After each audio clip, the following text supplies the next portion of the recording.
In the far-reaching lands of Aya, there was a city known as Artifact Society, where ancestral magic flowed through the streets like wind, and technology whispered secrets from the trees. There lived a boy named Reem.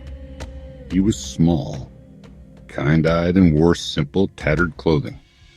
A hand-me-down tunic and shorts faded by time and dust. But Reem had something most others overlooked, a heart wide open to wonder.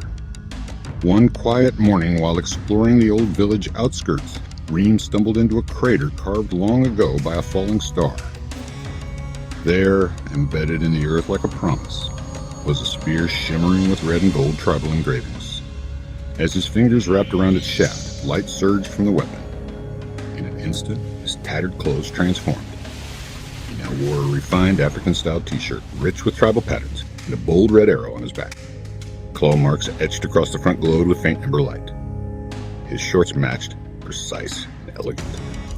On both his sleeve and his shorts shimmered glowing letters, plus 100H, plus 100H. A magical sphere appeared beside him, marked with floating arrowhead symbol. And just behind him, trotting through the dust with curious eyes, came a small black lion cub striped with red like living war paint. The villagers watched with reverent silence. Then, one by one, they nodded. The boy had become an Askia Apprentice.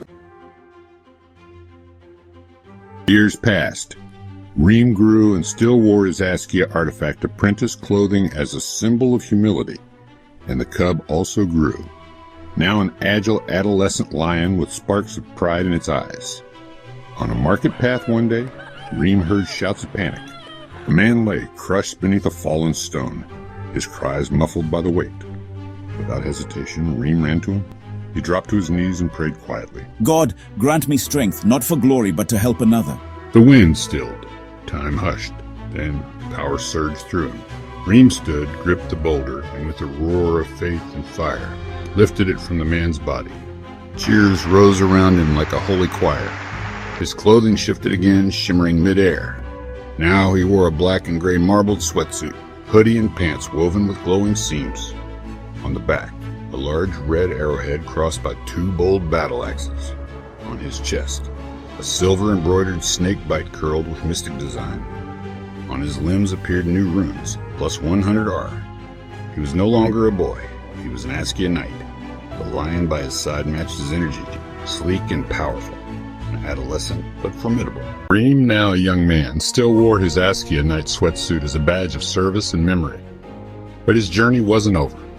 One day in the heart of the city, a crowd gathered, eyes skyward.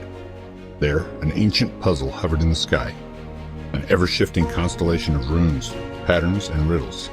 No one could read it. Reem stepped forward. He raised his eyes to the sky and whispered. God, give me wisdom, help me help them. A warmth settled over him. A golden radiance began to pour from his skin. His clothes peeled away like mist, replaced by a brilliant Askia emissary uniform. A polo shirt with gold tribal trim, matched by chino-style pants, sharp yet regal. On his shirt and pants glowed a red arrowhead emblem. The sleeve shimmered, plus 100I, and on his back, a small sun blazed softly, symbol of divine wisdom. From above his left shoulder emerged a floating octahedron, dormant but pulsing, a sacred symbol of insight. The black lion, now fully grown, stood beside him, muscles rippling, eyes glowing red with eternal loyalty. The crowd, once confused, now watched in awe as Reem spoke the language of the puzzle aloud, solving its riddle and realigning the sky itself. He had become more than a helper.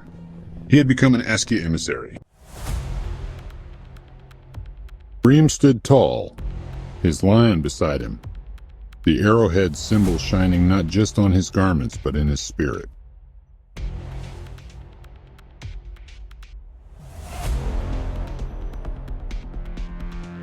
The boy who rose through heart, not hunger.